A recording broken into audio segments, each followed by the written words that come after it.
and he enters what he calls an uncontrollable butt frenzy. Sure, we've all been in a few of those over the years. But with twinks and Buttsprouts? Yeah, you know. I wasn't going to go there, but...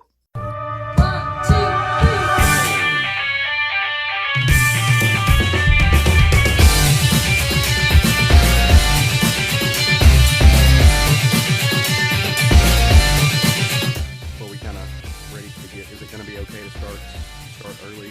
I know... Yeah. You said I'm good. At 9:45 and we started at 10, but I don't want to... I'm good. You ask Mr. Matt. I suppose I'll allow it. I love you so much. I miss you guys. I miss recording live together. I mean, I miss you guys too, but I miss recording live together. I do too. Like as much. I'm glad this is working, but I feel like the interaction is a little bit less doing it this way. Well, it seems less personal because I can't reach across and fist bump you when you say awesome things. I've gone back and listened to the past episodes just for kind of a quality control kind of thing, and the conversation's good.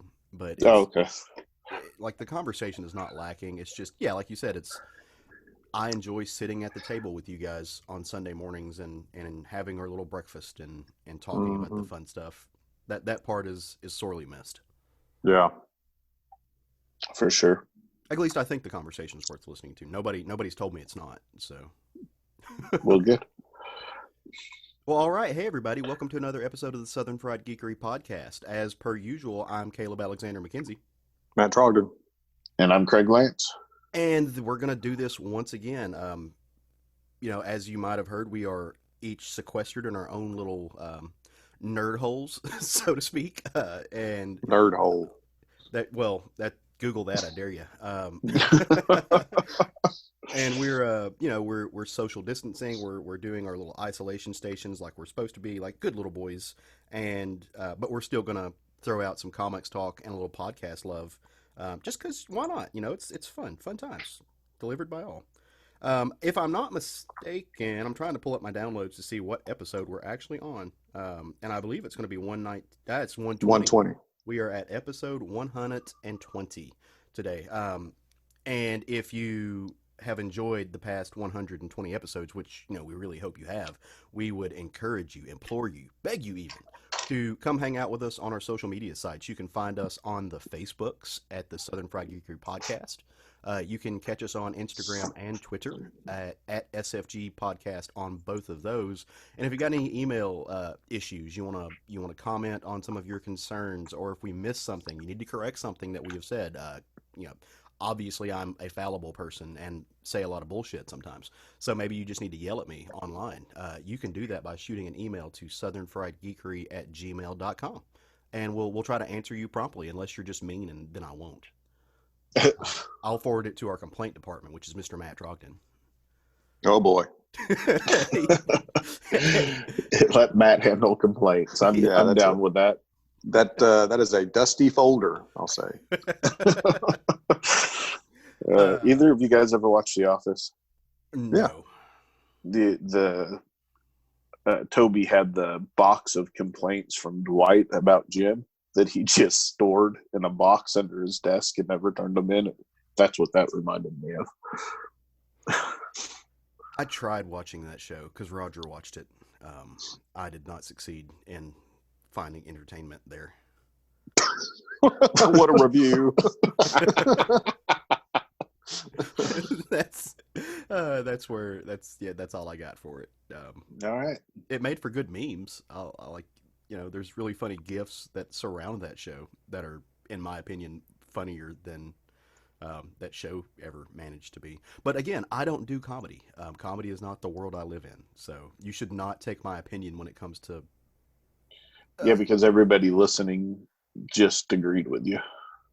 Oh, no, like I firmly understand and accept that I am a lone man on a lonely island when it comes to not watching shows like The Office or people like, what's that one guy that everybody, like the one comedian that did the NASCAR movie that everybody fawns over that couldn't tell a joke to save his life? NASCAR movie. Yeah. Oh, you're talking about Tom Cruise. That guy's hilarious. Will Ferrell. Yeah, that guy.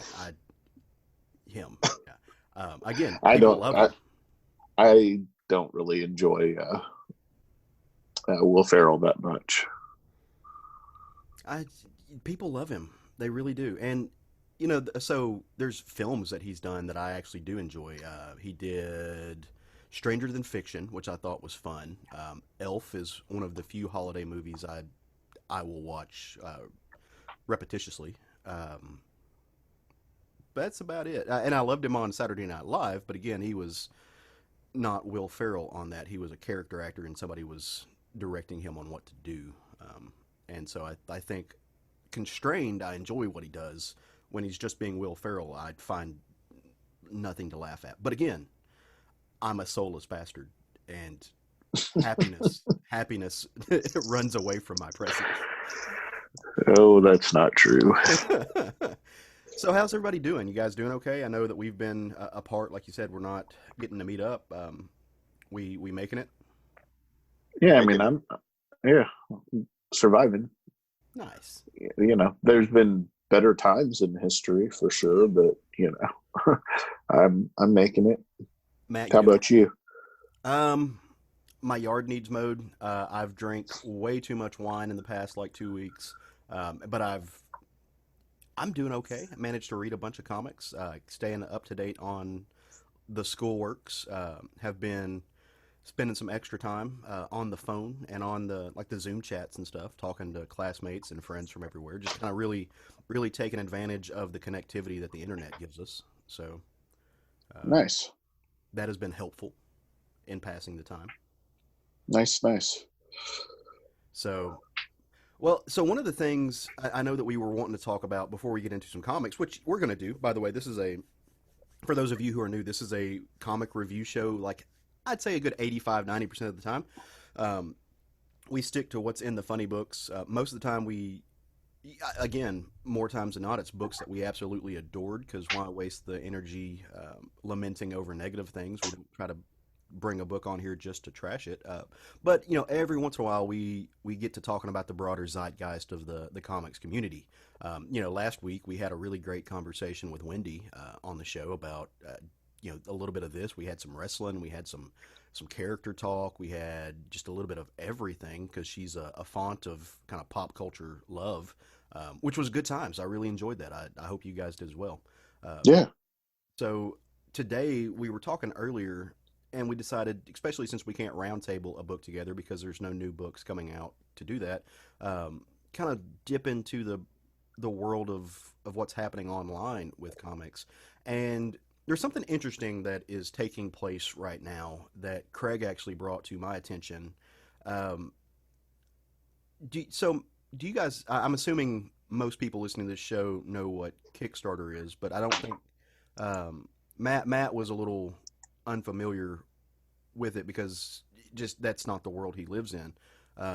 So what Kickstarter is, it's like an online crowdfunding source. So individuals who are creators, they're project managers, they're making their own thing, can put an idea, they can put a pitch out on Kickstarter, and they can get people to crowdfund it. So you can do, you put it out there. I've got this comic. We've already got 3 issues in the bag. We're just looking for a way to produce and publish it. And so, if you get a bunch of people who can throw in $5, $10 just because, you can get the money to get it published, to get it printed. And if you want to do, they have things called stretch goals, which means if you hit a certain point, they'll add extra features to it. So, if you donate $10, you'll get a PDF of the project when it gets produced, and you can read it. For $15, we'll send you a PDF and a hard copy of the book, and for $20, we'll send you, just an enamel pen, or we'll. Online. Yeah, it's important to point out that you're just making those goals up. Every Kickstarter has a different set of goals. Yeah, absolutely. So in a different level, so $10 for one might be a PDF, $10 for another might be a hard copy. So Mhm. every Kickstarter out there has different levels, different goals, and they add the stretch goals generally when they've met different levels of income that they need to produce the book Mhm. or the item that they're selling. That You've makes done, sense? yeah, for sure. And you've done a few of these, and I think in one of them you even got some original art with it. Yeah, I've done. You guys have heard me talk about the Adventures of Parker Reef on here Mhm. quite a few times. Did that one on here. I did God Hates Astronauts, which was done by Ryan Brown, and it was a follow up to the book that was the comic that was released at your local comic book stores. I've done Space Force, which was by Rich Woodall. Yeah. And I've done a handful of these, and I've generally had pretty decent success with them and enjoyed what I've got. And some of them I do order art with it because it's a chance to, maybe instead of $20 you put in 100 and they send you a page from the book Mhm. or whatever. So it's just kind of fun to do that. So No, for sure. Like you said, that like I mean, an original piece of art's going to cost you normally way more than $100 anyway. So it's right. actually a hell of a deal when you think about the amount of money. But I will say for Kickstarter, more than some of the other crowdsourcing platforms, Kickstarter's supposedly really good about if a project doesn't meet your goal, they don't charge the people who locked into the money, and That is the correct. creators don't. Now there are some platforms, cough cough, Indiegogo, that people launch projects knowing full well they never plan on fulfilling them, and they don't get to, they can keep the money that gets put out there, and even those projects where they don't catch the goals, the money still goes to the people, and then they have no they are not responsible to produce what they said because they didn't make the goal. And on that platform, it's like, if we make this goal, you get this. If not, I'm going to put your money in my pocket.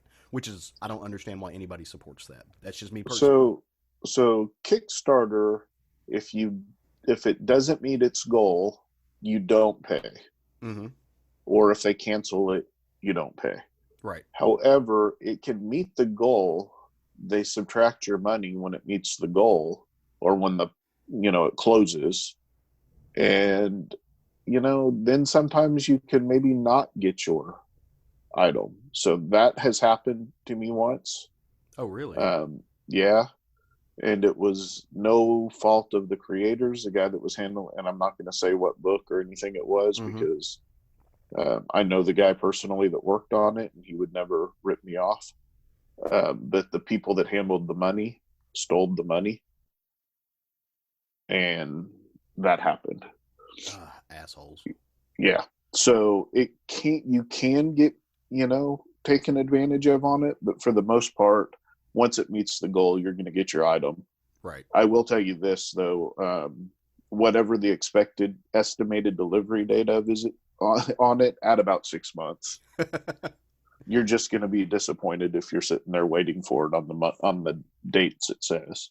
Yeah. Well, and I think most of the time, part of that is because these are people who are. Um, I want to say this without making it sound derogatory because I don't mean it to be derogatory. These are indie creators. They're people who are on the lower end of the spectrum when it comes to resources to produce, resources to publish, of experience. They don't have massive amounts of capital and stuff backing them. A lot of times these are people that are doing comics as a second job Right. and are not full-time into comics. Mm-hmm. They do this as a way to get published because maybe they don't feel like shopping it to the different independent places to try independent publishers to get published, or they just feel like they can make more of and keep more of it for themselves to do it this way. Right. It's a labor of love on Yes. that end, and so that it takes a little bit of time, more time, I think, to take and get those things out into the world than perhaps if they were a more streamlined. This was their regular gig. Now, the reason I said that, and the reason we're kind of bringing this whole Kickstarter topic up today, a lot of folks are like, okay, where's this going? most of the time, this is for the indie creators. This is for people who rely on crowdsourcing to be able to do their stuff. An interesting thing has happened in the past like 4 or 5 days. A person who is decidedly not an indie creator has launched a Kickstarter and this has happened a few times in other places with other platforms. Um, but it's so Todd McFarlane, the Todd Father, creator of Spawn, CEO of Image, um, head person in charge at McFarlane Toys, all around general millionaire. He launched his own Kickstarter for a Spawn comic and or action figure. I think Yes. is what it is. Uh, and so there's been a lot of kind of controversy around him doing that that I think is largely kind of the time that he did it. I don't think if he had have done this, 4 months ago, many people would have blinked. I mean, there would have been some people who had things to say about it, because again, we're Yes. talking about a millionaire who has two of his own companies. He owns his own publishing company, Right, and he's self-funding a comic. his own. Well, no, the thing is he's not self-funding it. He's crowdfunding. Well, he crowdsourcing it, and instead of running it through his own publishing company. yeah. Okay, so I'm confused. What I read, this was a Kickstarter for a toy. Yeah, so it's in conjunction with a Spawn thing, but it's going to be like a Spawn action figure, Yeah, from what I understand. But again, Okay. Todd McFarlane owns his own toy production company, yeah, okay. McFarlane Toys. And so what catches people's eye, and my opinion on the matter, like I kind of tend to lean this way, is it's really a bad look. It's kind of incredibly, Craig put it in a really good way earlier, kind of when we were pre-gaming on this. It's kind of tone deaf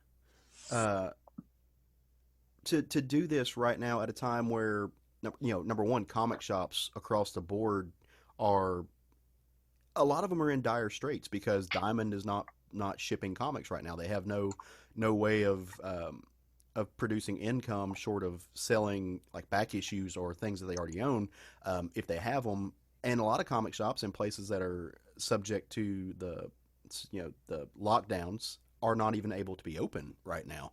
And so it's kind of, you've got that going on. You've got, like Craig said earlier, a lot of the people who do Kickstarters are quote unquote starving artists. They're small time indie people who don't have the backing and don't have the resources that somebody like Todd McFarlane has. And, they're not getting funded because, yet again, everybody else is in the same boat. A lot of people are getting laid off. A lot of people are, just not getting to work, or they're saving their money. And so when you have somebody who has the massive capital backing and the ability, an entire, two whole companies at his back, an entire publishing industry at his whim, and, unknown dividends. And a toy company. Yeah, and just unknown dividends in the bank to come along and soak up a lot of that money. It just seems like it's bad timing. I just went to his page, Mhm. to his Kickstarter page. It is an action figure and comic, and it's a remastered version of the original Spawn action figure and comic he sold before. Oh. It has $1.2 million pledged to it. Yeah. And it's still got 20 something days to go, I think, and it may hit 26 days. Yeah. Um, Which, good for him. I'm not begrudging him anything, making any money. mhm. I think the timing is a little suspicious when, I know other people have actually paused their campaigns during this time, while people are struggling. But again, Right. People are going to spend the money if they can afford it, and they're not if they can't afford it. So, I go back to Archie Comics a few years ago, right before they did their relaunch with the kind of updated Archie that they're doing now. They tried to crowdsource their comics for their number ones and Mhm. got just kind of raked over the coals that, hey, you're a comic company that's been in publication for 50, 60 years, whatever it was at that point. And you're trying to crowdsource this? And they ended up giving back the money to everybody that they had gotten money from. Yeah. and went ahead and paid for it themselves. So it's just, to me, and he's calling this an experiment. You know, there's just little things involved that kind of, I don't know, rub a little wrong, I guess would be the right way to say it. And I'm not begrudging him making money or trying this venue. But for somebody that always talks about how he's going to save the industry, hopefully he'll take some of that $1.2 million and put it back into other comic Kickstarters. Or He absolutely will not. Yeah. No, he's not going to. Right. It's one of those things I was thinking earlier. Like, there are a few people in comics who have Todd. They're number one. I don't think there's anybody in comics who are Todd McFarlane, but Todd McFarlane. But there are a few individuals who do have the big bankrolls and stuff. And it seems weird to me that you can look at what's happening in comics right now, and you want to do things that are going to funnel dividends into your pockets, like under the guise of quote unquote saving comics, which I still think that's a kind of a ridiculous, like Yes. I think when people say that, they're talking about saving the direct market, which I don't even know that the direct market needs to be saved. That's just my personal opinion. But you're talking Agreed. about funneling money into people's pockets. If you want to quote unquote save comics, then use those millions of dollars that you have at your disposal and start up another distributor. Give Diamond some competition. Do that. Agreed. Like that would be more conducive to quote unquote saving the comics industry. No one's saving comics by crowdsourcing and putting the money directly in their pocket. No. That you're certainly not saving the local comic book stores by doing that. In fact, you're taking the money out of their pockets and putting it in yours and skipping that middleman. It's completely subverting the comic shops most of the time. Now, I will That's say right. I have seen some Kickstarters that what they do is they use the capital from the Kickstarting to get their stuff published, and then they get it put in Diamond. It's like it'll be in the previews catalog. Like there's several times where I've scrolled through and I've seen, I tossed that thing $5 and look, here it is in Diamond. They succeeded. They got it made. And in that part, you are getting your stuff in shops. I just don't see this doing that. It's and especially like not when it's a remastered version of a book that's already out. Yeah. And like you said, he calls it an experiment. And yeah, sure, it is an experiment. Absolutely. It's a way for big money corporate entities to see if they can scoot in on some of this crowdfunding money that smaller people have been taking advantage of. And it's worked, for both good and bad. You look at people like, Iron Spike. That's an individual. If you're not familiar with her work, Spike she's kind of one of the first crowdfunding gurus on this and getting indie stuff launched. Like she gets no name, like I'm using air quotes, no name, small level people. She's been able to help them just get millions and millions of dollars on their projects and get launched onto the larger comics platform. You also have people, the Van Skivers of the world who have used it to just grift people out of their money just continually and, use it to fund some sort of weird YouTube alt-right hate movement, which, later on in life, you realize that they're having to send out apology notes because the 100% silver coins that they promised came back to be like 5% silver and on a nickel-plated candy bar or something, and they're like, oh well, there was a mistake. Anyway, I digress. It's like, literally abusing the system, and I think it is a project. It's seeing if corporate entities, if CEOs can low-key dip into some of that and get it, and I think that's an abuse of the system. Like, is it like you said, good for him. He's found a way to viva la capital. He's found a way to capitalize on an existing thing, and on some level there is something entrepreneurial to be respected, I guess, of that. But I think you're abusing a system, and I don't know. I tend to take the side of the artists more than I take the side of the corporations, if that makes sense. And that's just my, I'm a bleeding heart liberal. No, I feel you on this one for sure.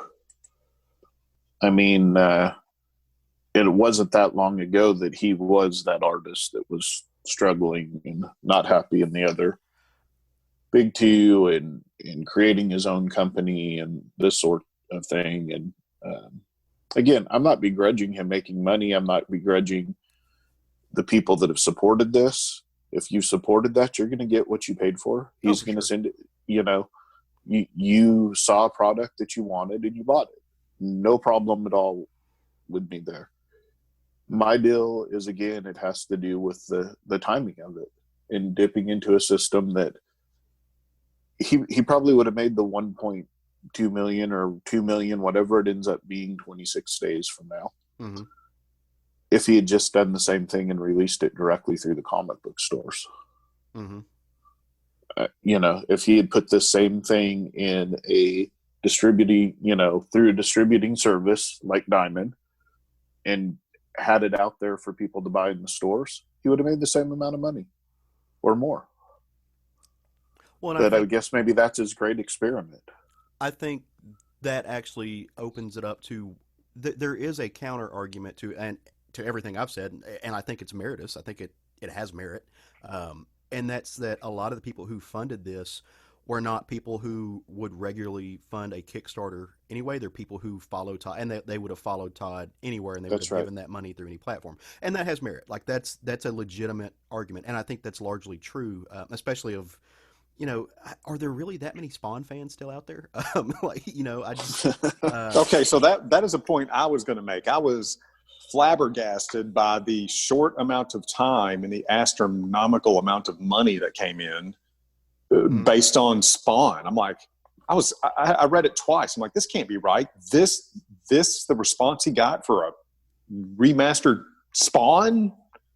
I was amazed. I think it's more Todd McFarlane fans than Spawn fans. Well, there's the same argument goes for that as well. I mean,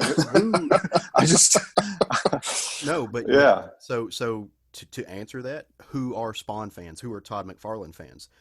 In the year 2020, Spawn fans and Todd McFarlane fans are late 30s to mid 40s, largely men that loved comics in the mid 90s. They loved exactly what Spawn was, and those people have grown, like they're our age now, and they've got disposable income. They're in a large, and I think that speaks to the fact that a large portion of your comics readers are people who are kind of like us, 30s 40s comic readers. In a large part, that segment of people are men, especially white men that read that, and now they have kind of comfortable jobs. They have kind of regular income. They can give fairly large amounts of money to get like a remastered statue. Well, that I'm aware of, and that is really why I'm so astounded. Or all these people that are, allegedly, I guess you would, for the short versions, call them successful, have clung to Spawn over all these years. I mean, I don't necessarily get it, but I wasn't a diehard Spawn fan back in the day. I mean, I liked Big Papi Capullo's Spawn art better than I liked McFarlane's Spawn art, which is, that's just a subjective, debatable thing. But that's just me. I'm speaking directly as from experience. I was a rabid Todd McFarlane Spawn fan at the before the Image launch and during the Image launch and afterwards, and I hung on to Spawn much longer than it deserved, in my opinion.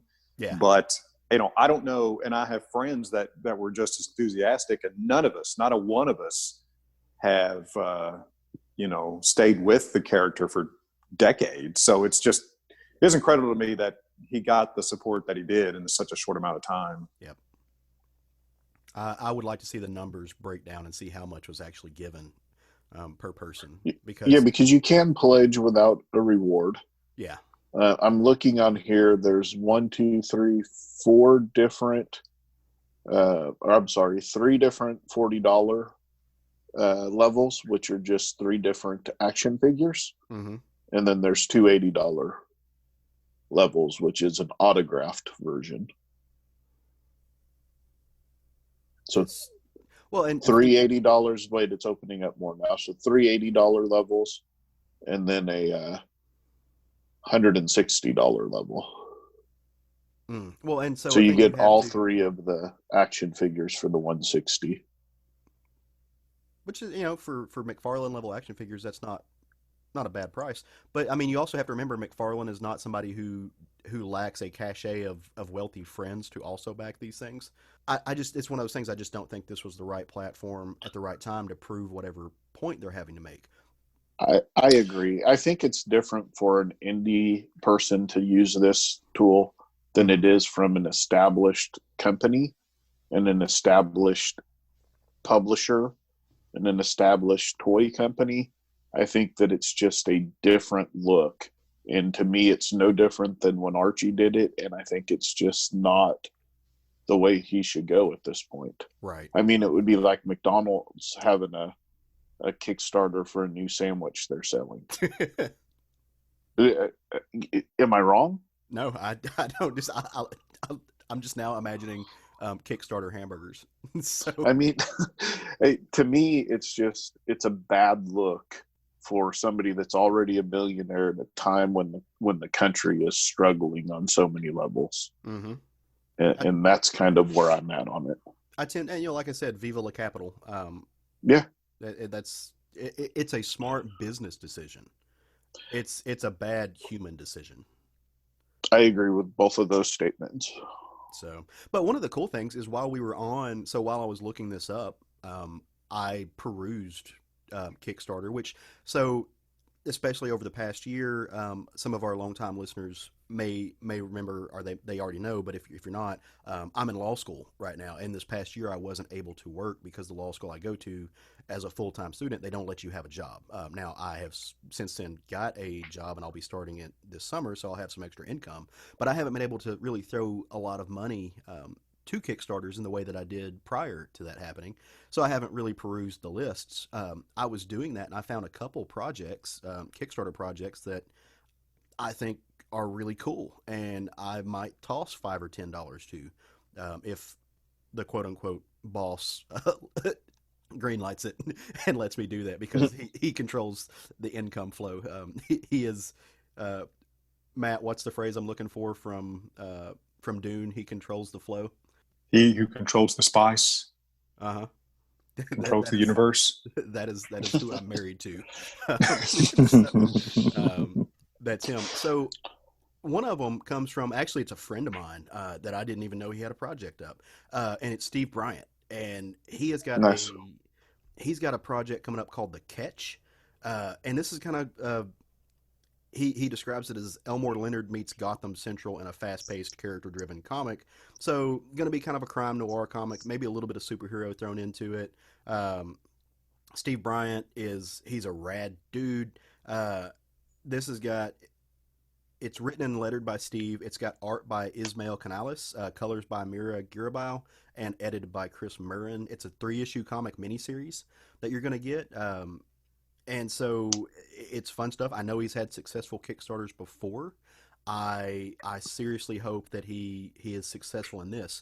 Currently, let's see, it is not fully funded yet. It's got 10 days left to go.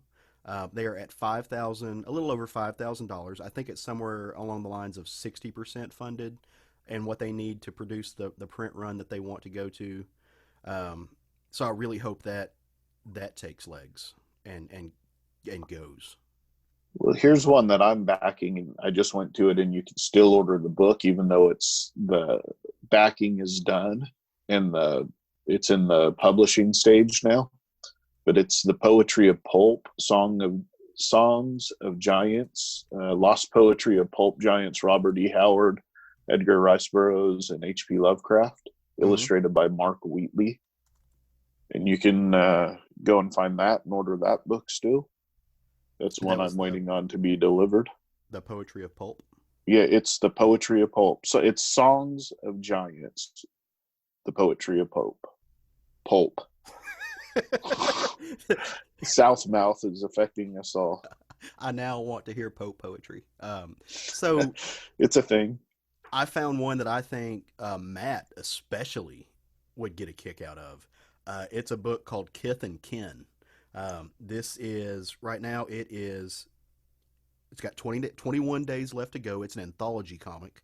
It is only 9% funded. It looks like they've got about almost $2,400, and they've still got a ways to go. Like I said, 9% funded. But this anthology comic has a couple of names from some kind of early people, really indie people that I've seen. Ancient demons, ghosts, and golems come to life in this supernatural comics anthology that unearths what lies beneath the family tree. And that just sounds really, really cool. The art and the cover on this looks like something that would be very at home in a publisher like Archaea or a publisher. It kind of has a plot like that book I loved from last year, The Plot. It kind of has that kind of art style. It looks really, really gorgeous. So it was written by Brittany Matter and Heather Ayers. It's got 10 artists with 10 stories. Brings together the mysterious drama of Mary Shelley's Frankenstein with the dark shades and sadness of maybe like a film like Big Fish from Tim Burton.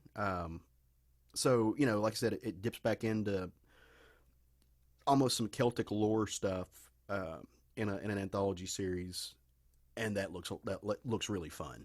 Very cool. How about food? Y'all like to eat? I do like to eat.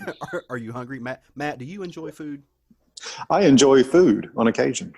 You are, in fact, not a robot. Did you find a McDonald's Kickstarter? I did not, but since you said something about cooking, I searched for cooking, and there's an anthology project that's being worked on that involves cooking. It's called A Taste of Home, a cooking anthology. Now, this one is actually fully funded. It's 136% funded at $8,200, but it's still got 17 days left to go, and that's where some of those stretch goals are going to kick in. And those are the best ones to back, to be honest, because you know it's going to get done.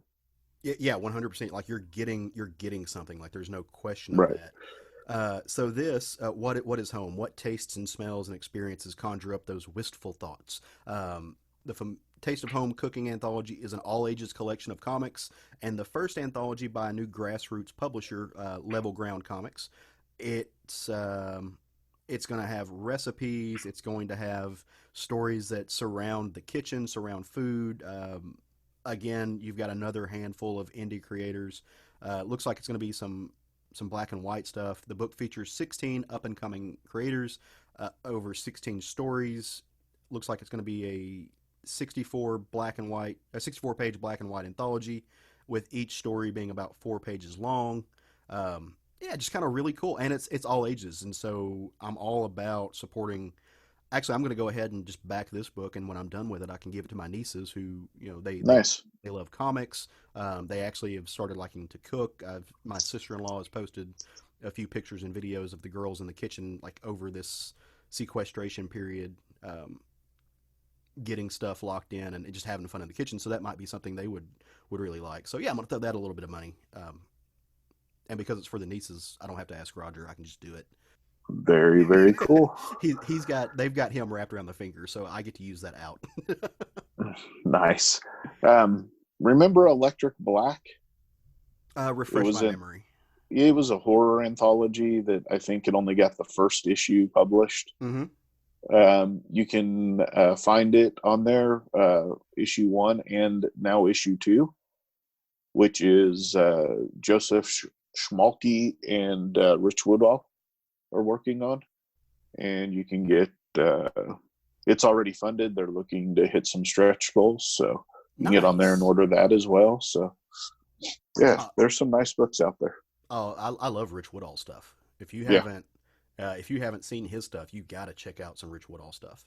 Yeah, he does cartoony, and he also does very detailed, both very well. He's very, very fluid in his style. Yes. Yes.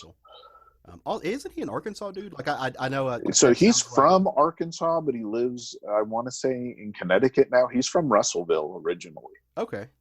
But lives in I want to say Connecticut right now. But one cool thing he just did is he actually held an auction online on Facebook, live auction, and if you bought some of his art, he was giving 100% of the money directly to the comic book store of your choice.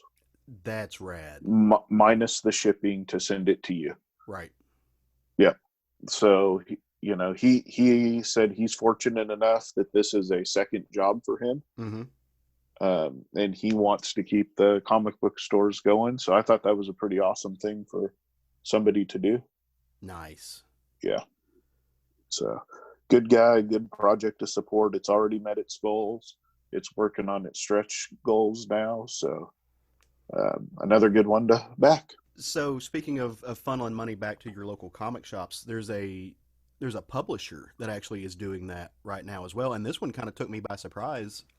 Not because I don't think that they're good people and that it's not completely in line with what they do, but TKO Publishing, who they did the book Sarah by Garth Ennis, which I haven't talked about on the show, but their whole kind of shtick when they first got started was they were going to kind of do this themselves. They were circumventing the direct market. They weren't going through Diamond, and therefore their stuff wasn't really in comic shops, unless the comic shops just ordered it straight from them.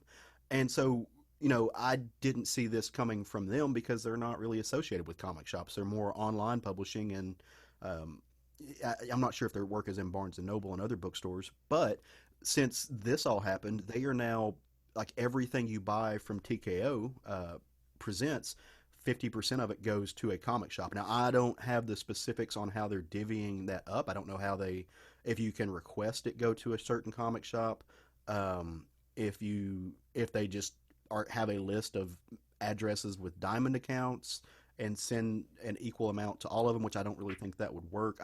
I don't know how they're doing it, but it's really cool to see them taking that initiative, and I'm sure they have a plan. I'm sure if I really took the time to really find out, they've announced how they're getting it to the comic shops. I just don't know that off the top of my head, but it's really great to see that company take the initiative. And I mean, they've got books by Jeff Lemire. They've got books by Garth Ennis. Steve Epting is doing some arts. They've got, if you like pulp, I know that they have a book, and I don't remember what it is off the top of my head, but they have a book that it's largely like old school pulp fiction that our buddies over at 11 O'Clock Comics just adored and just gushed on it.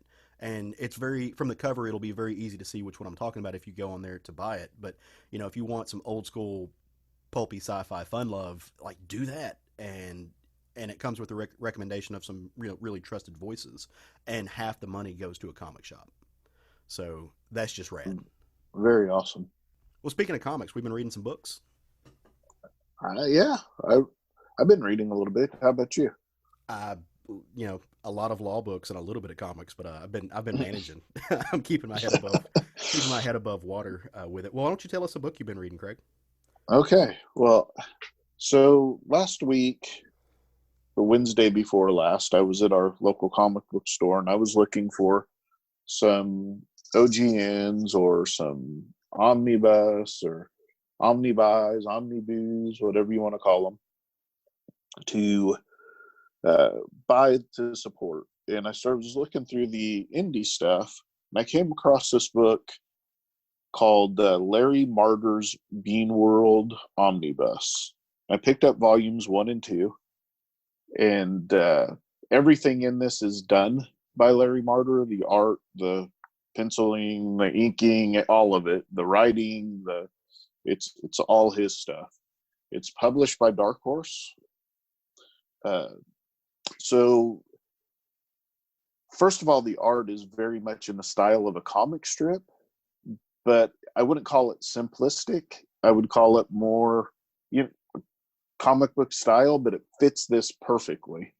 So I'm going to give you guys a little bit of background on the world overview of this. Actually, before I do that, I want to read from the foreword, which was written by Scott McCloud.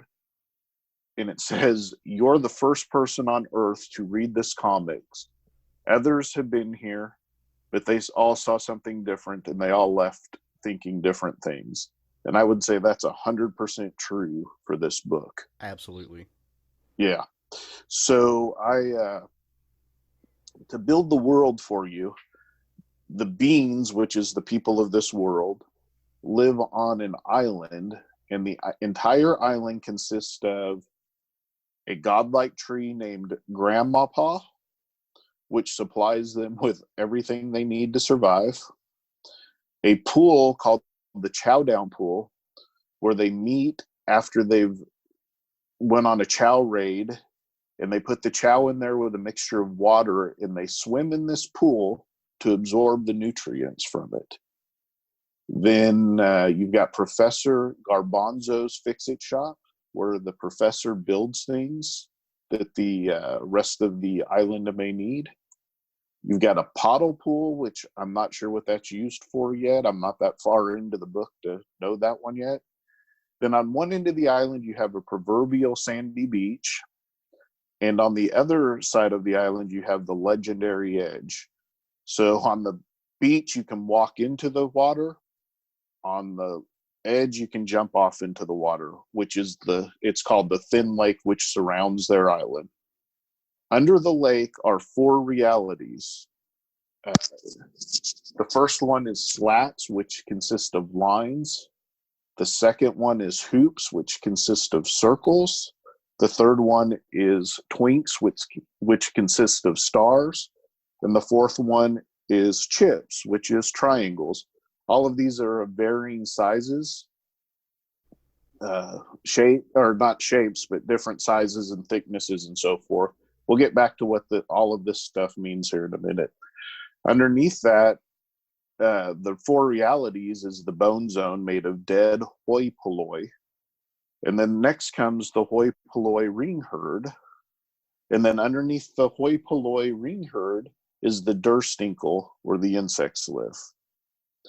So now in this world, you have some different personalities. Of course, we already spoke about Grandmapa, which, like I said, is basically their god tree. Then you have Mr. Spook, who leads the Chow Soldiers. Professor Garbanzo, who makes all the toys used by the Chow Soldiers, and presumably the only other people on the island, which is the Boomer Band. And we learn that Garbanzo first makes the tools and then invents a use for them. So in our world, we have a need for something, we invent something to fulfill that need. In this world, they invent something and then find a job for that thing they invented. The only item out of the 4 realities that she hasn't learned to use anything for is the twinks. So she's still learning how to use the twinks, but she builds stuff out of the slats, the circles, and the triangles. She just hasn't figured out what to use the stars for yet. Honey, we're all trying to figure out what to use the twinks for. I knew that was coming. So then we get to the hoi polloi, and these are basically, well, they're not basically, they are just heads with a right arm that sticks out from where their ear would be. And they sit around and they form a circle around the chow to protect it.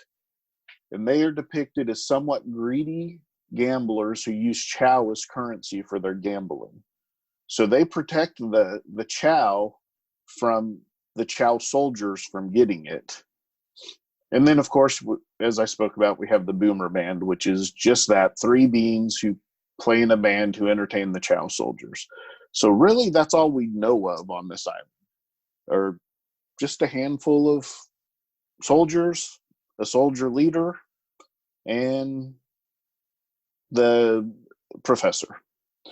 So the first story in this book is called The Legend of the Pop, Pop, Pop.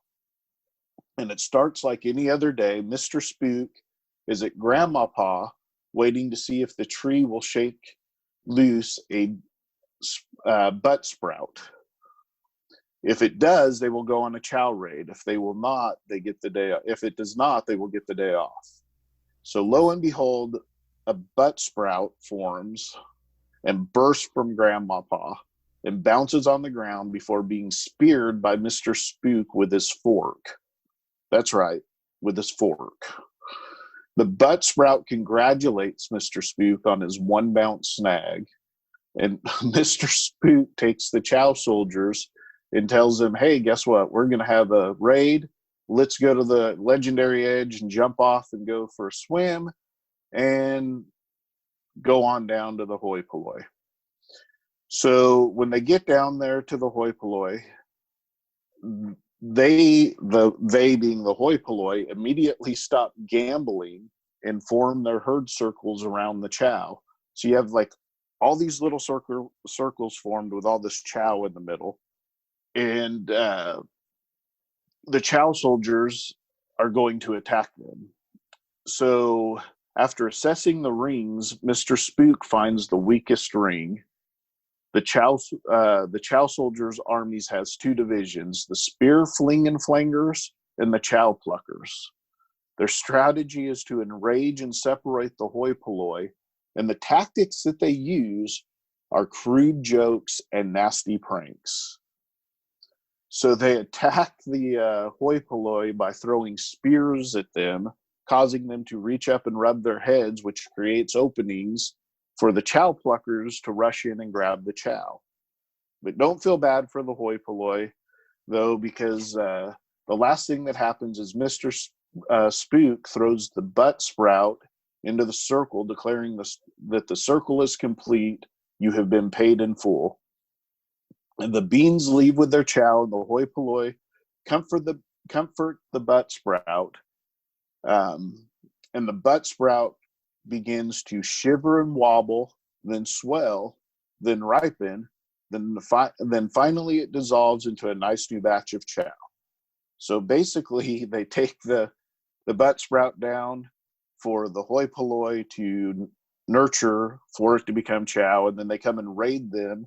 But because the hoi polloi are greedy, they don't want to give up the chow. But then when they get the new Buttsprout, they're happy, and everything just goes on in this complete circle.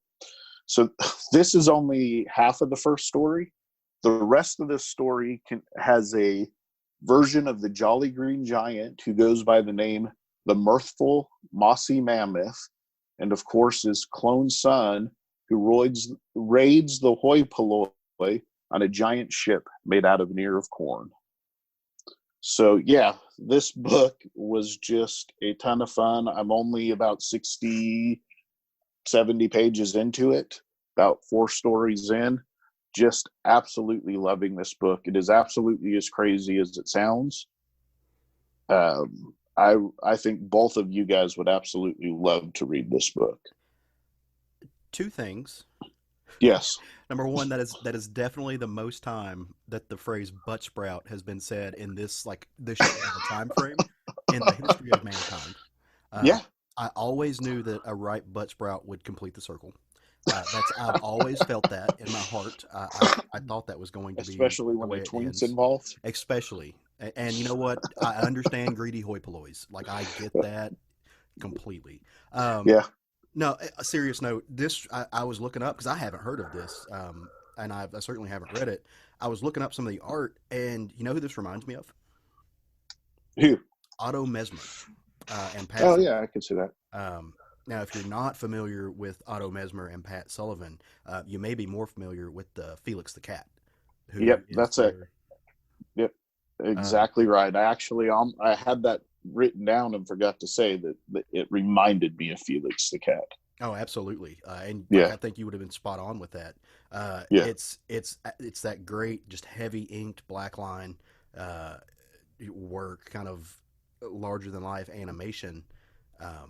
Obviously being told to tell a different type of story, but no, that's great. That's beautiful. Oh, it's such a fun story. I mean, it goes on from there to he goes to go to the 4 realities for the professor to get some more materials, decides to check on the hoi polloi, something's killing them, and it just goes on and on. It's so fantastic for something that I picked up just out of curiosity. Mm-hmm. I can't believe how amazing this story is and the world building that's going on with it. I think both of you would just really enjoy reading this book. So when I get it done, if one of you wants to read it, you're more than welcome to. Yeah, sign me up for that list. Okay, will do. I would love it. One thing we should do, something that might be a good idea, because we are the fortunate ones who our comic shop is still open. And I know for us, like Matt Dykes at Kapow Comics has been setting some stuff aside that he thinks that I'll enjoy. And so when I go in to kind of, number one, it expedites the process. It keeps less people from touching things. He kind of Right. shows me the stack that he has that he thinks I will like, and I get to pick and choose and take that home. We should post some of the collected editions, like just snap a picture of it and post it to our Facebook page. For sure. I'll take a picture of this and put it on the page. That'd be really cool. Something that we can all, kind of, number one, this is what we're reading, but also just to show off, who doesn't love showing off what they get? Yeah, for sure. Hey, Matt, do you have a long history with Butsprouts? No, I'm unfamiliar with those and Twinks. I don't know what those do. And that's okay. You don't need to explain. We'll have a drunken weekend sometime, and I'll explain it when you're older. What do you have a long experience with, Matt? What do I have a long experience with? Well, a lot of things that I'm definitely not going to air to the public. But I definitely have a long experience with Batman and Judge Dredd. Ooh. And those are two things. So I went back and reread. I mentioned this book a couple of shows ago. I went back and reread OGN from DC Comics called Batman Judge Dredd, written by Alan Grant and John Wagner, and illustrated by Simon Bisley, or Beasley, whatever the appropriate pronunciation is. This came out in 1991, and that's when I bought it. I actually bought it because it was a Simon Bisley production. Simon Bisley was making a radical ascent in the market in the late 80s, early 90s, and I was buying everything that I could find of his in the comic book store that wasn't, didn't have a greatly inflated price. And this was one of those things. At the time, I wasn't a huge Batman or Judge Dredd fan. I knew of them and read a little bit, but this I really, really liked at the time. And I wanted to go back and revisit it. And so, in the ensuing years, I'm very familiar with Alan Grant and John Wagner, both as writers, and they teamed up a lot throughout the years. They wrote a lot of stories together, specifically Judge Dredd stories. And all the stories that they wrote together, for me, are by far the best Judge Dredd stories. They're both 2000 AD alumni. Alan Grant crossed the pond and did a lot of work with DC throughout the years. He wrote a lot of Batman stories, specifically a lot of Detective Comics stories. John Wagner did a little bit too, but he mostly stayed in the 2000 AD market. So with this story specifically, it opens up with Judge Death. That's a 2000 AD character. The short version on Judge Death is he is like a spectral version of a judge in the Mega City 1 world. He comes from another dimension, and basically he's a ghoul who thinks, who the way he sees it is that crimes are committed by the living, ergo all living things are criminals. So he's appeared in Gotham City, and he has attacked a young couple in the street. Batman hears the attack and arrives on the scene at the same time as two Gotham police officers. Judge Death kills one of the police officers just before Batman attacks him. But during the ensuing melee, Judge Death is actually burned in a gasoline explosion, and he is expelled from his physical form. Batman finds an electronic device laying on the ground amongst Judge Death's other things, and he activates it and unintentionally transports him to Mega City 1. So this is how Batman gets into the Judge Dredd universe. He is immediately set upon by Mean Machine. Mean Machine is an outstanding character from the 2000 AD world, the Mega City 1. He is one of my very favorite characters in the Judge Dredd universe. He's absolutely ludicrous. Basically, he is a poorly assembled cyborg with a dial on his head. and he's called Mean Machine because it has 4 settings. Each dial makes him increasingly meaner. And he loves to explain the dial to everybody he meets. He's a simpleton character, and his dialogue is hysterical. John Wagner writes American dialect in just the most enjoyable way. He nails American dialect, and he does it in a way that most American writers do not give any thought to. But I love reading especially the Angel Gang, which the Mean Machine is part of. His Angel Gang dialect is amazingly humorous. Just the slang, the Southern twang, the spelling, the pronunciation is awesome. I could read a whole book of nothing but Mean Machine just because of the dialogue.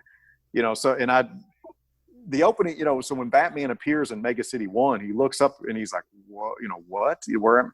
And Mean Machine taps him on the shoulder, says howdy, and then headbutts him. Headbutting is Mean Machine's specialty. And my enthusiasm for headbutting has been established. It's on the hierarchy of violence. It is. Yes. And that is all Mean Machine. That is his primary mode of communication and assault. So he immediately headbutts. He cheerfully says howdy to Batman, and then immediately headbutts him to the ground and says, "Where's the bony fella?" He goes on to tell Batman that he recently stole a dimension belt for Judge Death with the agreement that they would together rule Mega City 1, or maybe the, quote, universe. But as soon as he handed Judge Death the belt, he, quote, disappeared without so much as a wang dang doodle. I just... you texted us some panels from this yesterday, and it was killing me. Oh, they're hilarious. This I'm telling you, this dialogue from Mean Machine is worth the read alone. I have a question. But he do what? Would you say? I have a question. Yep. Do we know which came first, Mean Machine or Robot Man? I've not looked that up. No. I'm curious. Well, and the reason I ask is because Bisley did a lot of the covers for the Doom Patrol book.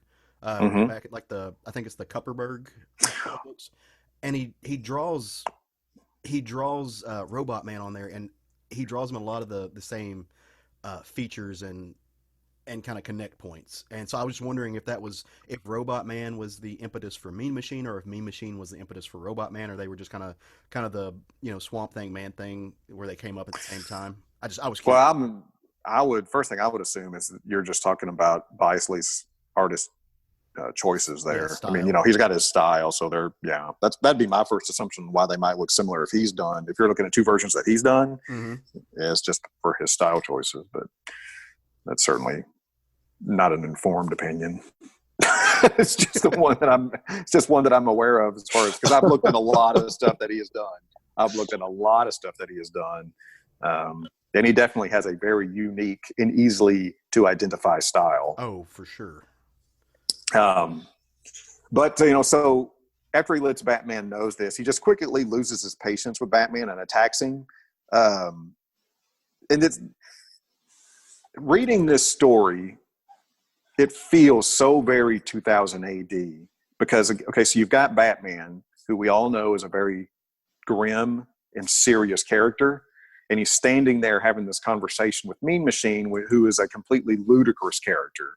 Well, when Mean Machine notices that Batman is holding the dimension belt, he goes, "That's the thing, gimme!" And he yells, "Gimme!" and reaches out with his claw to try to snatch it out of Batman's hand. And what's hilarious to me is Batman, pulls his hand away like he's playing a keep away game with a child all of a sudden. And all of a sudden Batman is playing this keep away. It's just ludicrous. It's awesome. That old man from the commercial with the dollar. Yeah. Mean Machine is trying to grab it out of his hand, and Batman is dodging his hand. I mean, it's completely ludicrous. It's awesome. So, he tries to attack Batman because he's lost patience, and he accidentally runs off the edge of the building. Of course, Batman's got to save him. So he jumps off the building, snatches him, he's got his grappling gun thing going, and of course, Mean Machine is immediately incensed that Batman is saving him without his permission. This is where Judge Dredd comes into the picture. Judge Dredd witnesses this, shoots, they're the grappling gun line. They fall to the street. Judge Dredd then goes to take Batman into custody, along with Mean Machine. However, while Batman and Dredd are having their back and forth, Mean Machine grabs the belt, hits it, and he's gone. So he's obviously gone to Gotham City to chase down Judge Death. Dredd quickly takes Batman into custody. And this, when you're reading this book, one criticism I'll give for this book is Batman is not written all that well. He's written like a guy in a bat suit. Oh, okay. Not who Batman really is. Because Judge Dredd quickly takes Batman into custody, quickly subdues him, yada, yada, yada. It does not feel very Batman-like at all. And a lot of the dialogue doesn't feel very Batman-like. You'll know it. So it feels like a 2000 AD book that just has a Batman character in it. Yeah. So Batman's gone into custody. Dredd calls Judge Anderson in. Judge Anderson is part of the Dredd universe, of course. She's part of the Psi division, PSI division. She's a telepath. They bring her in to, read Batman's mind, because Dredd wants to know if he's making all this up or not. Judge Death, gone to Gotham City, he was transported here, blah, blah, blah, blah. Sounds pretty fantastical. Dredd brings her in. She reads his mind. Yep, he's telling the truth. What's really cool about this book is there's a full page that Bisley has illustrated that's supposed to be what Anderson sees inside of Bruce Wayne's mind. Oh, wow. That's a pretty incredible page of art. I bet it is. Yeah, it's pretty awesome. That's number one, terrifying. Right. Yeah. So was she? Correct me if I'm wrong. Was she was Anderson the woman that was featured in the Dredd film? Yes. That was her. Okay. Yeah. Connecting dots. Yeah, she's a huge character in the Dredd universe. And they touched on this in the film. She's pretty much the only one that Dredd will let backtalk her and get smart with him, and she does that a lot. For some reason, Dredd tolerates this from her. That's never really explained, but she's the only one that can really give him a hard time. So she is a hugely popular character in the 2000 AD universe. Mm-hmm. So she makes this observation. Yep, he's telling the truth. She's like, we're going to need his help to capture Mean Machine and Judge Death. And Dredd says, well, sure, yeah, we can do that in 20 years after he served his time. And Oh my gosh. Yeah, she says, she goes, Dredd, what are you talking about? Are you crazy? And he's like, no, of course not. The punk's got to serve his time. And, the whole time Batman's tied to a chair. He's verbalizing his displeasure with this. And she's like, well, what about Mean Machine and Judge Death? And he goes, well, they're outside our jurisdiction now. We can't chase them without the chief judge express approval of that. In the meantime, he's being transported to the Cubes. The Cubes is where everybody does their time in Mega City 1. So she lets this go. They start to transport Batman off to the Cubes. Judge Anderson intervenes, essentially rescues Batman. Now she and Batman are on the run to a laboratory where they can find, where these dimension belts are manufactured. She, Batman, and Dredd all get to this lab about the same time, make the jump to Gotham City, as Dredd does as well. So back in Gotham City, we see Scarecrow and one of his minions actually breaking into a morgue. And they're actually doing this because Scarecrow wants to milk the juices out of dead people's brains. He uses this apparently to make some of his scare spray. Wow. Yeah. And so Judge Death shows up looking for a new body. And they end up having this exchange. And there's this hilarious page where, Judge Death is, materializing into the room like a poltergeist type thing. And Scarecrow sees him and walks up and goes, "Boo!" And Judge Death, recoils, and then Scarecrow is immensely pleased with himself that he scared a ghost. Yeah, it's hilarious. And he's bragging to himself, to his minion there, that he scared a ghost. That is pretty funny. So when they decide to start working together, once they figure out they have similar interests, well, Judge Death needs a body, so he finds one to inhabit. Well, then this is hilarious. Then he's got to have his outfit, because he, in his previous form, he's wearing a Judge Dredd like outfit. And for those of you that are unfamiliar, two standout things about the outfit. One, there's a huge exaggerated eagle on one shoulder, and the other, there's a huge exaggerated shoulder plate, or like armor plate. So in Judge Death's version, the eagle is actually like this pterodactyl looking creature, this ghoulish pterodactyl looking creature. And on the other shoulder is like this big rack of what looks like a rack of bones, just very morbid. Mm-hmm. Well, all that's gone. So Judge Death is like, you got to find me a new, I need my uniform. Scarecrow's minion goes out, scraps up some stuff. Well, what he comes back with, amongst other things, for the shoulder plate armor, he brings back a rack of beef ribs and sticks on his shoulder. Well, the only thing he could come up with for the pterodactyl side is a rubber chicken. So they're hammering a rubber chicken onto his shoulder to complete his look. And so while this is going on, he's like, well, we got to find a group of people to essentially, Judge Death can do his thing and kill a lot of people. But before he does that, Scarecrow wants to experience the fear that this group of people is going to have. Meanwhile, Mean Machine is in Gotham City, and he just picked a random bar and is interrogating the bar patrons on where Judge Death is. Finally, one of the guys says, "Oh, you're talking about Living Death, right? Living Death." And he's like, "Yeah, that sounds like the fella." And he's like, well, he tells him where to go. Mean Machine leaves. Living Death, come to find out, is actually a heavy metal band that is having a concert in Gotham City. So Mean Machine shows up there looking for Judge Death. Scarecrow and Judge Death show up because this is the venue they picked to kill a bunch of people, basically.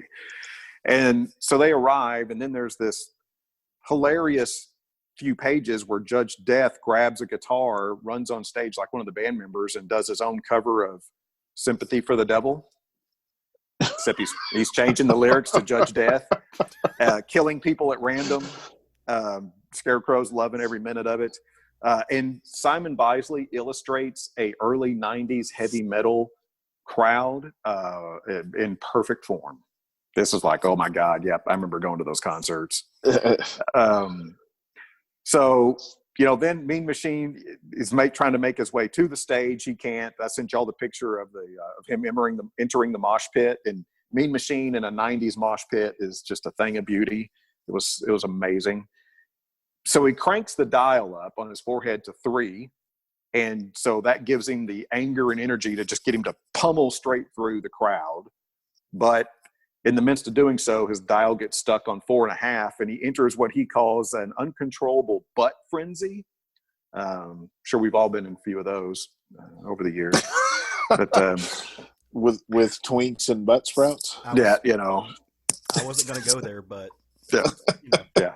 Regardless of your orientation, I think we've all been subject to a butt frenzy.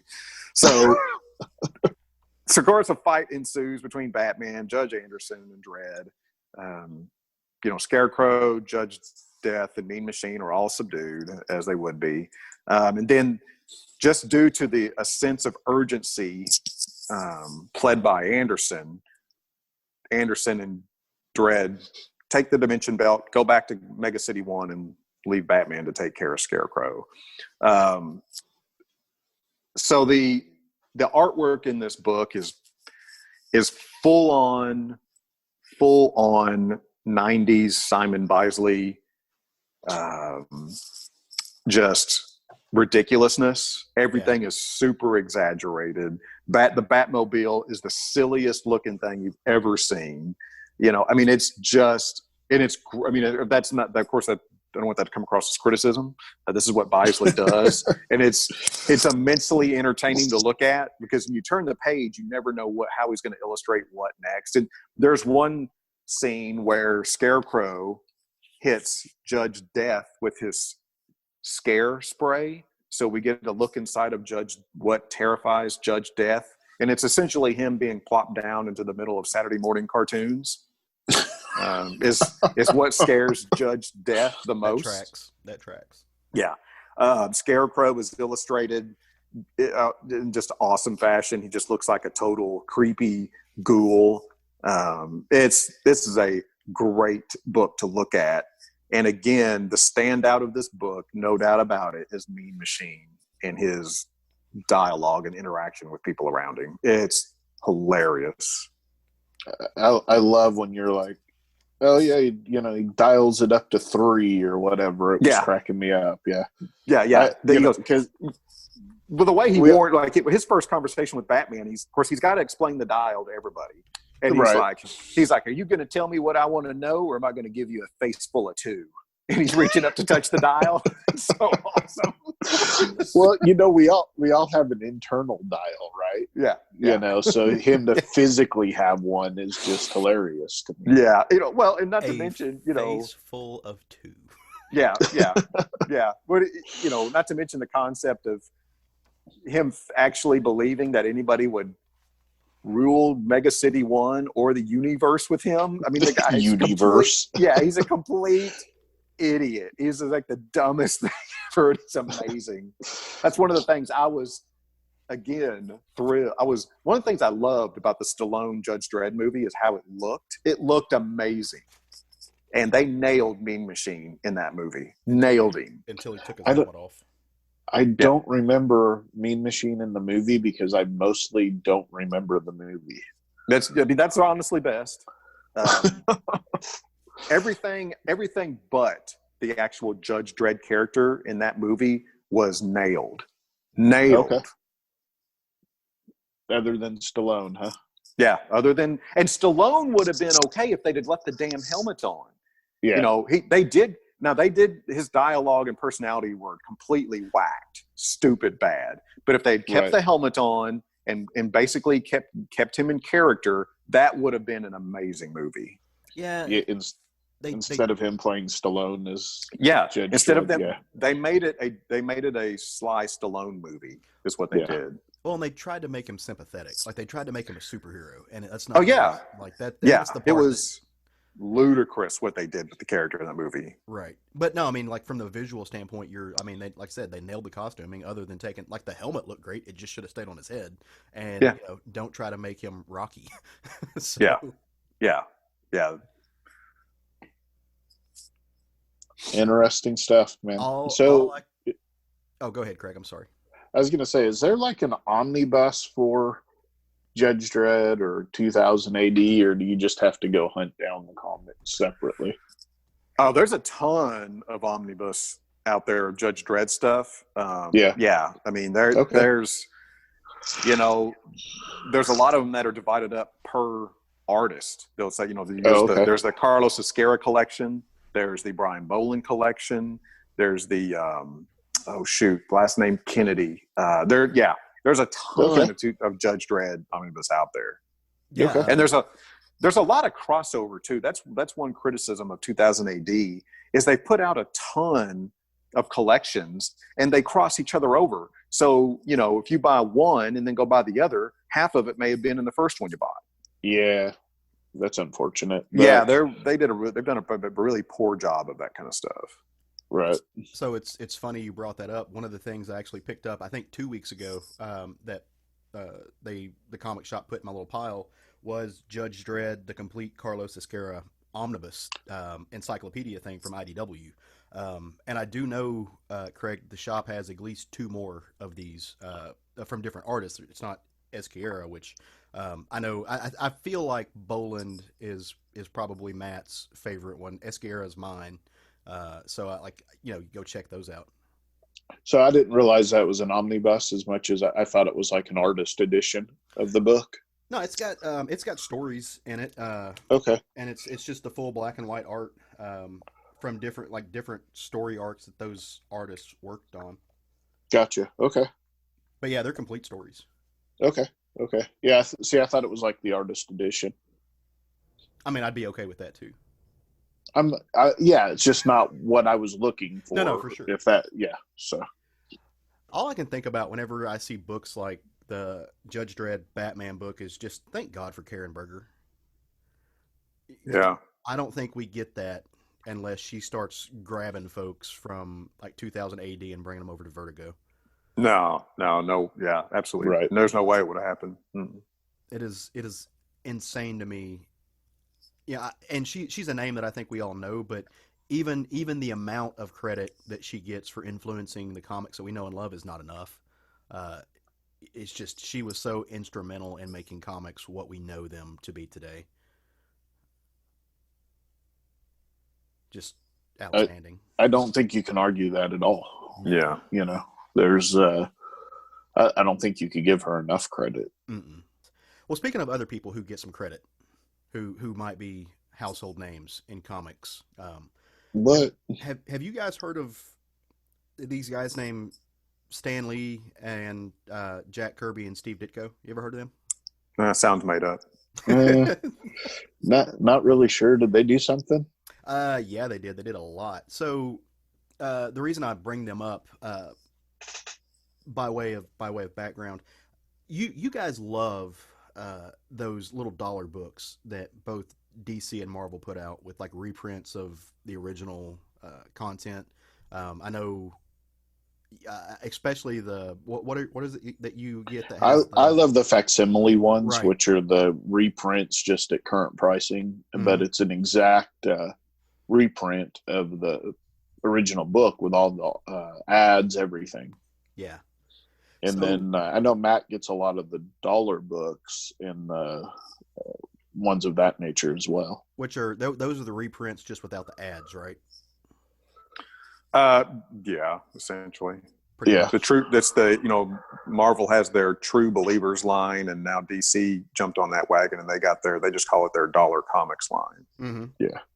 So one of the things that Marvel has done in the past that I really enjoy and I think is kind of awesome is they put out a line called the Masterworks line. Yep. And these are hardcover reprints of some of the most iconic Marvel stories of all time. Like really, like any of the first appearances and their first arcs.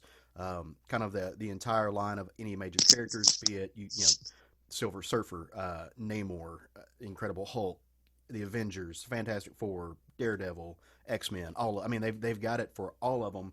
And number one, they look great on the shelf. Right. Black leather bound. If you're looking for shelf porn, they're awesome. They're usually about between $50 and $80, depending on how thick of a book you're getting. But they're kind of full colored remastered reprints of those original stories. And so if you never have read them and you want to dip back into them, they're kind of perfect for that. And since no new books are out and I didn't have anything better to do anyway, I decided to go back and reread the one that features my favorite character in all of really comics, but especially Marveldom, and that's the Hulk. So I have in my collection at home volumes 1, 2, and 3 of the Marvel Masterworks Incredible Hulk hardcover. Very cool. And so I decided why not go back and reread them, and I'm glad I did because it's been years since I read this, and there's so much in these books that I think you miss if you're not paying attention, especially in the light of history. And so I went back and grabbed the first issue, and it covers a lot of ground. It covers the first 6 issues of the Incredible Hulk, and that's after the 6 issues, I think they shifted over to the Tales to Astonish line that Ant-Man and the Hulk and Namor and the Hulk and all those guys. But this is Incredible Hulk, the original run, number 1 through 6, written by Stan Lee. 1 through 5 was penciled by Jack Kirby. Number 6 was penciled by Steve Ditko. I heard of him. Inked by Paul Ryman, Steve Ditko, and Dick Ayers. Letters by Art Simic and John Duffy. Color recreation, which I'm actually not a fan of. I don't like the reconstructed colors, but they did it to make it seem up to date. That was by Andy Yanchis. So and this breaks down all the magazine issues from those very first moments to where, the Hulk is Bruce Banner. The Hulk doesn't exist. Bruce Banner is working on the Gamma Bomb for General Thunderbolt Thaddeus Ross, who is just as much of an asshole in these issues as he is now. He is 100% this staunch military man that no one else. If you're not in the military, you're a milksop. He uses that phrase. And for some reason, every day for General Ross is Bring Your Daughter to Work Day, because Betty is always tagging along at his side. When you're the general, you can do what you want. Yeah, he is keeping her just at his heels. Also, I just looked it up, and the 1 through 6 was the first Incredible Hulk run, and then it switched from there to the. That was when it switched to Tales to Astonish. Yes. Yeah, and this, like I said, this was way back in '62 and '63 when these things were being born. But it gives you the full story of, they're working on the Gamma Bomb. It's completely in the light of the Red Scare. It's very much the USSR. It's the race to the moon, the race to the nuclear supreme power of the world. And that's where all of this comes from. And they're going to try out this Gamma Bomb. And as soon as they get ready to test it, of course, they look out and they see none other than Rick Jones just bebopping along, he'd gotten dared by his buddies that he wouldn't drive out onto the test site, which he shouldn't have. And stay off of nuclear test sites, people. It's just not a good idea. It's not a good idea. Like, you could have stayed home that day, but if he had stayed home, we wouldn't have the Hulk. So on the other hand, there is that. See what can happen. Roll those dice, kid. But no, so Bruce jumps out to save him, and he's caught in the blast, and Rick is not. You really get to see the birth of that beautiful relationship, which is one of my favorite friendships in comics, which is Bruce and Rick, and their long, almost I don't know, almost a soap opera of their relationship throughout the years. You get to see Betty just falling head over heels for Bruce, who is a quintessential science geek of the 60s, and he doesn't even realize that she's fawning over him. And you get the odds that Thunderbolt Ross and like all of those kind of iconic relationships are born out of these first 6 issues. And it's written as a sci-fi book. I was kind of surprised, in going back and reading it now, and like I said, it's been years since I have. I remember these books being sidelined with horror more, like kind of those Boris Karloff style horror stories. And as I go back and read it now, I realize it's more, at least the way I interpret it now, it's more of an early sci-fi book. It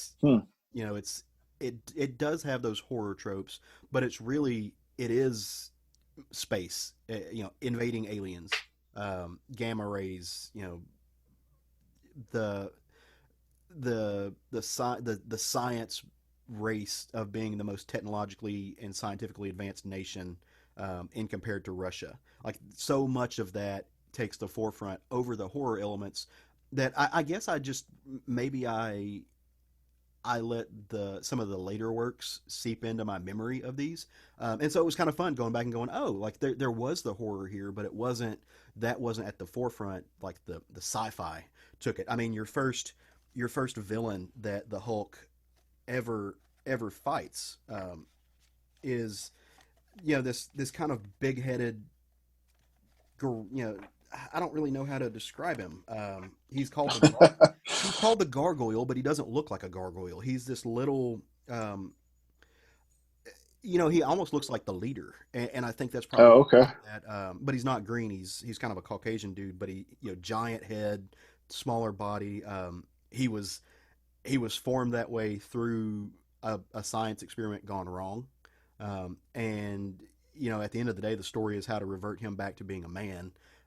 But you see, like I said, one of the most iconic villains in the Hulk story, in the pantheon of Hulk, is the leader, and you see that being born here by Jack and Stan.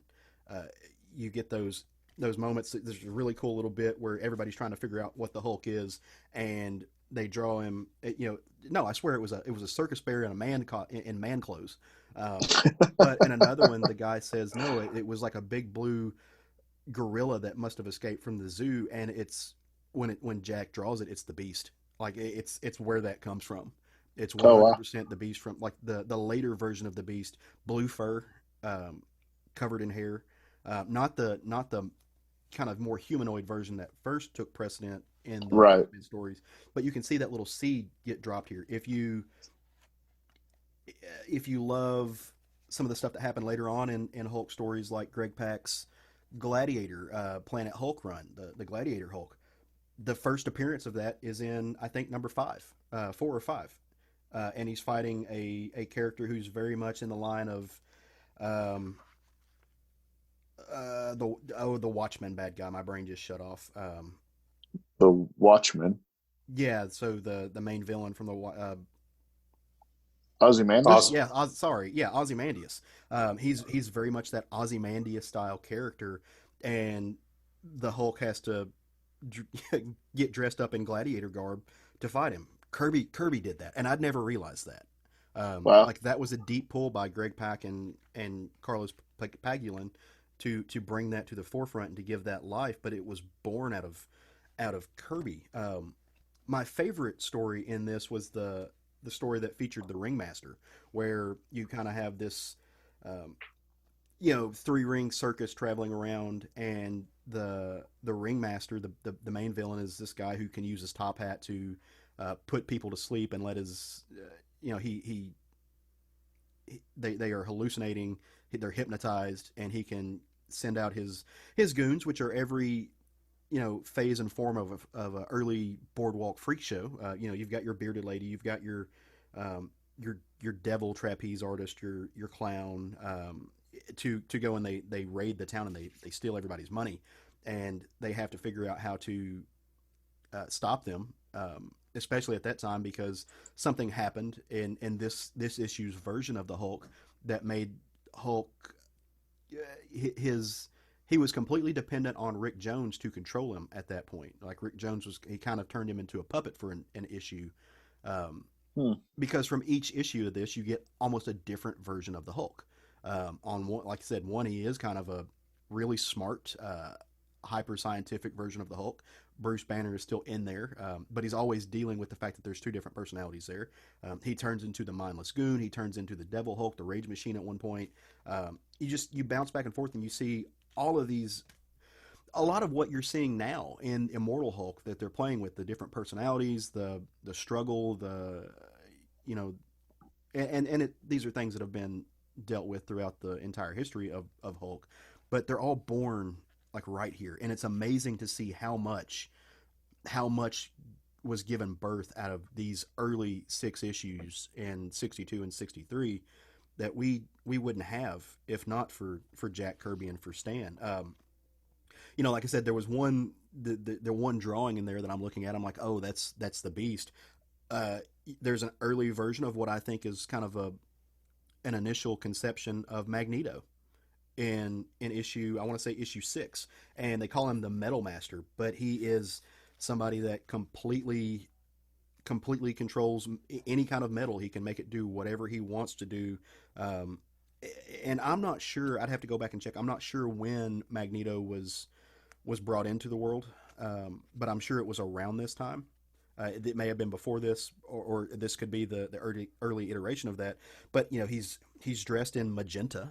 He's drawn as a bald headed guy, but you can very easily imagine that drawing being a few more lines, and he's got a helmet on. I And believe Magneto was in X-Men #1. I think so, and I just don't remember what year that was. I'll look it up right now.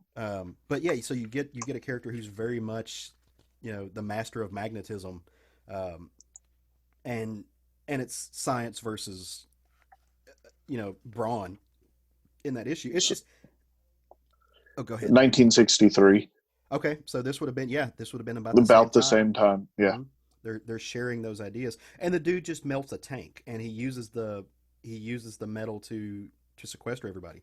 It was really cool. As a Hulk fan, It is so much fun to go back and read these old books and see where a lot of this stuff came from. yeah, and it's just I don't know why I'm surprised anymore, but I still am. I'm surprised every time when I see something new that Kirby did that we're still using and trying to figure out today. Because the man was a genius. And I mean, for sure.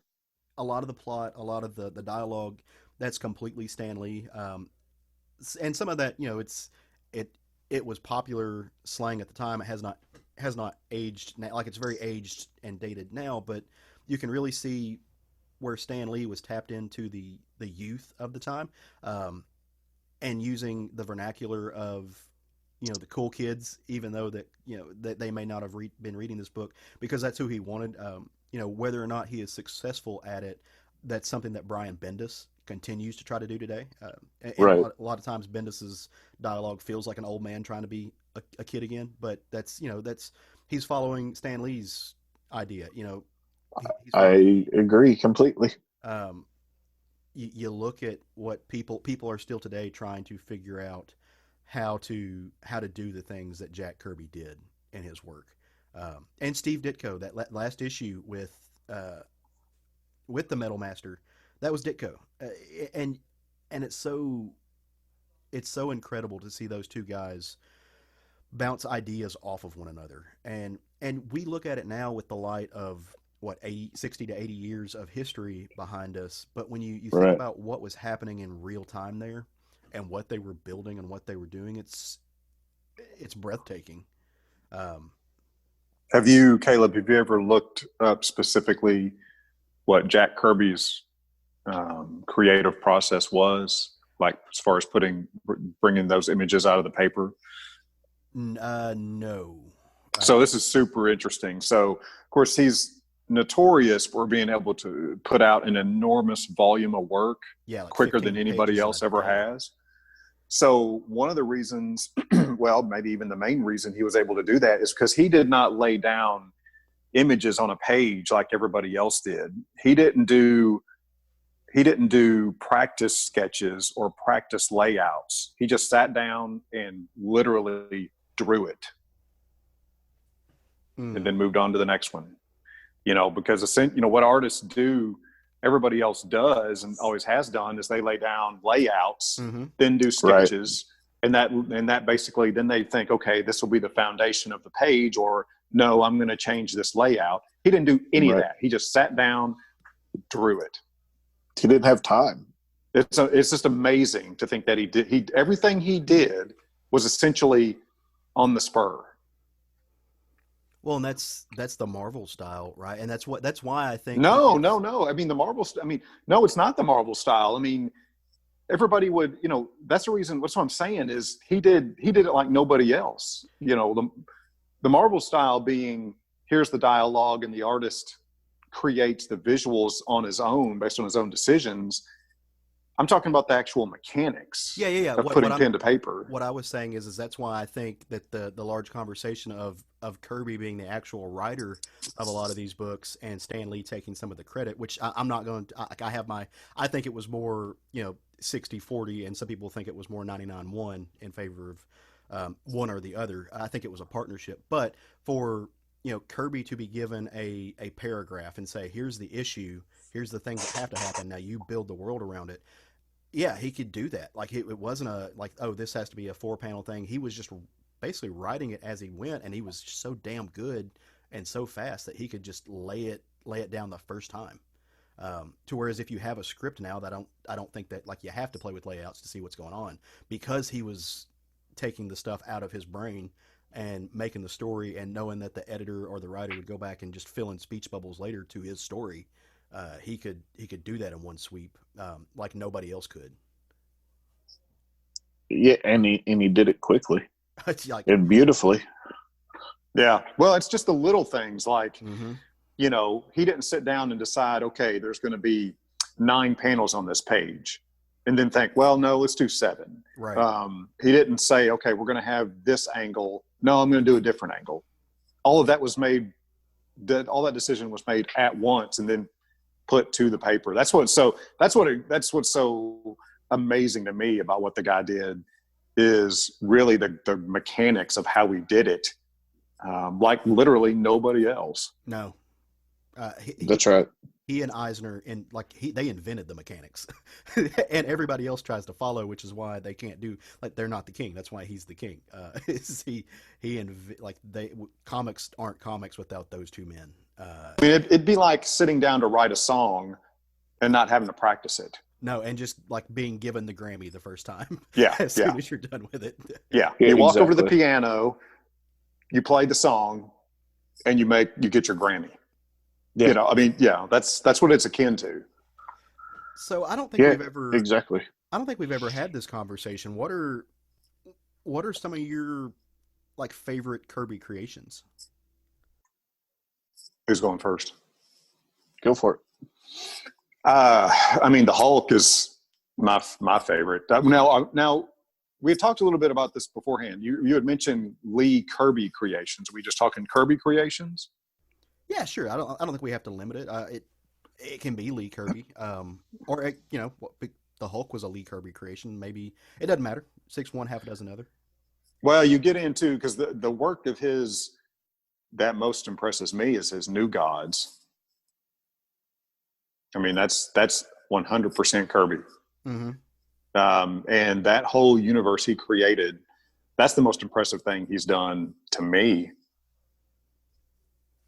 But if you're talking Lee Kirby creations, the Hulk is easily my favorite. Number 2 would be Dr. Doom. Ooh, yeah. As a X-Men fan, it's the X-Men for me. Mm-hmm. The team, the X-Men, and specifically those original characters, the original team. Well, and I've thought about that, but I can't fairly say that those two's creation of the X-Men is my favorite because what they became is nothing like what they created. I mean, the reason I'm a fan of the X-Men is because of what Chris Claremont and his artists did, not because of what Kirby and Lee did. If it had stopped at Kirby and Lee, I wouldn't have that very strong feelings about the X-Men. Yeah, well, I mean, I love the old stuff too on it, so a little bit different there. I mean, don't get me wrong, the Claremont stuff is what sucked me into X-Men, but going back and reading some of that old stuff, I always enjoyed as well. So, kind of tying both those things together, I think the visuals of the Fourth World stuff are some of his best work. And they gave birth to a lot of stuff like guys like Starlin kind of followed that. Those stories, I always think that Jack was a better artist than he was. He was better a concept man and better at putting on the paper than he was to actually create the plots. And so those stories weren't as good to me, but what's been born out of them are fantastic. But when it comes to the fully fleshed out stuff, I mean, it would be disingenuous for me to say that it's not the Hulk. I mean, if that's going to be my favorite comic or my favorite character in all of comics, then it would be disingenuous to say that's not my favorite Kirby creation too. So it's got to be that. The Avengers, I'm such an Avengers mark to see what he did with the Avengers and to bring them out. And we got to remember, it's not even just the Avengers. Kirby actually is the guy who gave us Captain America, and he did that with was it Schuster or was it Simon? Joe Simon. Simon. Yeah. Sorry, I had to. I've got the art of the Simon Kirby office on my shelf. But you always have to check yourself on that. So he actually gave us Captain America. He gave us the Avengers, which right. And again, visually, like Buscema came after him, and we have Buscema because we had Kirby. We have Roy Thomas because of what Lee and Kirby created. And so for me to be such a mark for those characters, I absolutely love what he did in those early issues. And not for nothing, but I always loved from a visual standpoint, Kamandi.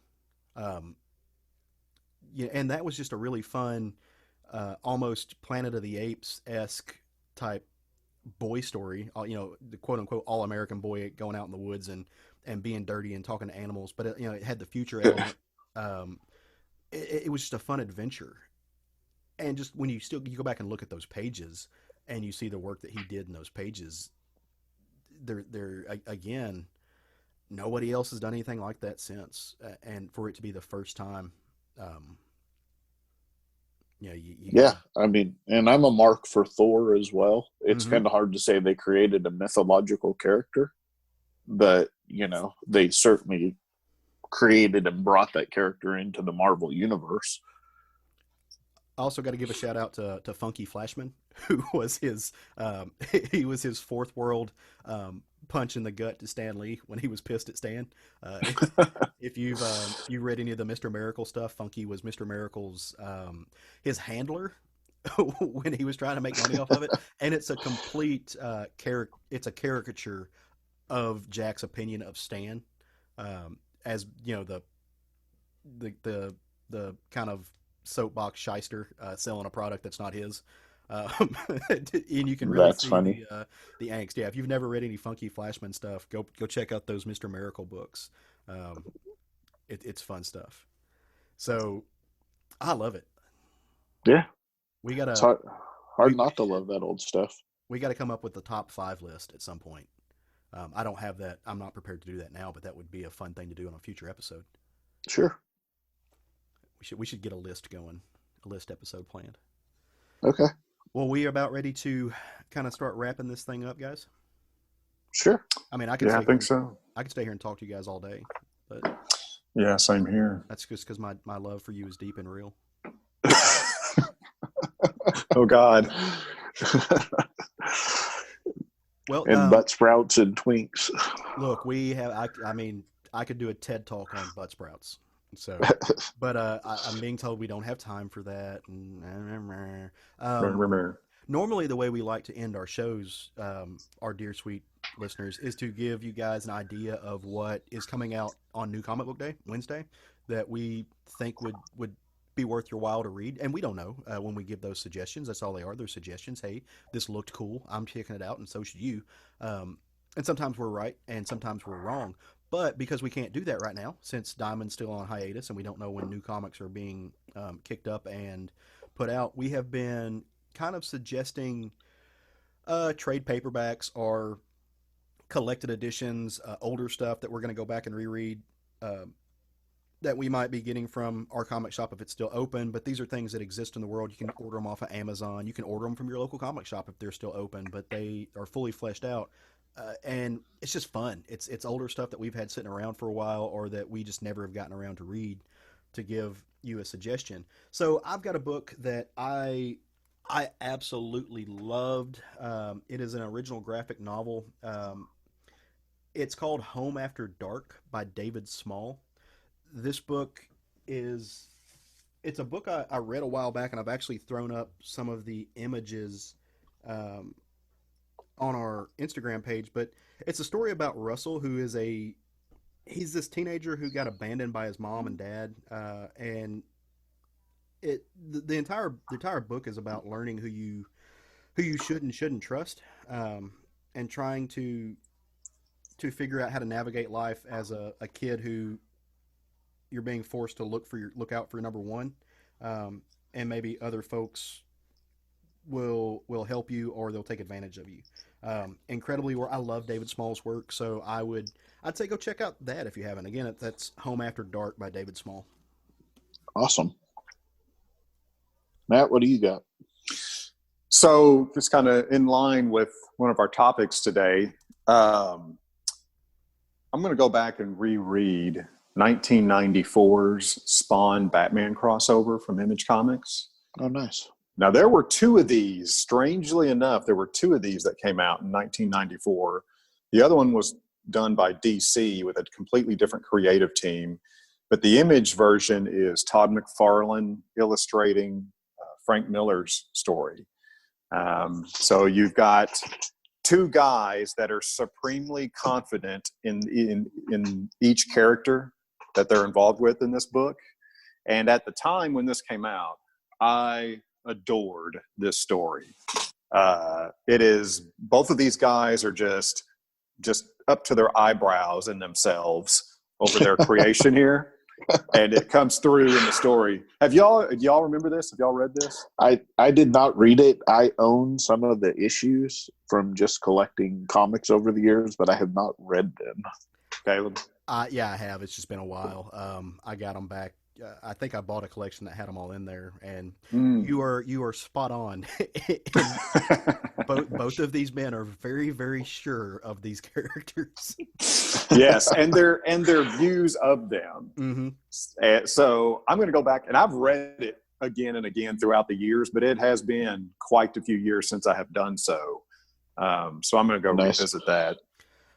Matt, if you're going to keep doing these Batman crossovers and you don't do the Batman and Predator crossover, I'm going to be mad at you. Batman Predator crossover. Yeah. Do I have that? I don't believe I do. You must. I almost guarantee you that Kapow will have them. I'm going to mail you a cough if you don't do it. I've got Predator. I've got Predator Judge Dredd. I know that. You got to do Predator Batman. Yeah, I don't think I have that. What do you got for us, Craig? What are you reading this week? I am going. Well, I don't know that I'm going to get to it this week, but I picked this book up and I am going to get to it. It's AnimalMan by Jeff Lemire, the omnibus with Travel Foreman, Steve Pugh, and Laverne Kadzierski, I think is how you say his name. And I am really excited to read this. I did not read it when it came out. Was this the New 52 book? Yes. Nice. Yeah, it's one of the more acclaimed books from New 52. Mm-hmm. And, Lemire is a legend in the making. And this is one of the more acclaimed ones from his run during that time. I know Jerry was a big fan of this, so I'm excited to hear about it. Yeah. So I need to read it. I'm looking forward to it. Yep. Nice. Well, boys and girls and gender non-conforming friends who are sitting at home, sequestered in your little isolation stations, all alone. Maybe not alone, but just doing the right thing and keeping away from the Rona, because nobody wants the Rona. Except maybe that bitch Carol Parsons. She might want the Rona. I don't know. But we hope you have enjoyed this time that we spent with you. We hope you're having a great... today, actually, we're recording this as Easter. So if you celebrate Easter, I hope you had a fantastic Easter. If not, hope you had a great Sunday. And we'll be back next week. In the meantime, if you want some more of this, if you want to chat it up with us, maybe you're the lack of being able to talk to the same people it's getting to you a little bit, and you want some interaction, you want a friend to chat with, you can always it's always there. Come to our Facebook page. We're always at least in and out of that page multiple times a day. We would love to see what you're interested in. We'd love for you to just go on a post frenzy. Post whatever you want that's comics and geek related, to chat about it, start some conversations, make some new friends, just be awesome generally. If you're not maybe a fan of the Facebooks, but you like to do the Twitters or the Instagrams, we're at SFG Podcast on both of those. And again, maybe you want to send us your own list of your top 5 Kirby creations, or tell us why we're wrong, or just maybe I missed something in those first 6 issues of the Hulk, or maybe you just need to know the gospel of Buttsprouts and Judge Dredd, and you want more of that. Then you can shoot us an email at southernfriedgeekery@gmail.com. And if we don't have anything else, and I don't think we do, go forth and love some comics. Woo! That was a quality woo. Thanks. I live for quality woos. Unlike those 2 reviews following the woo, that was quality. That was a quality woo. Thank you. It's about as robotic as it gets.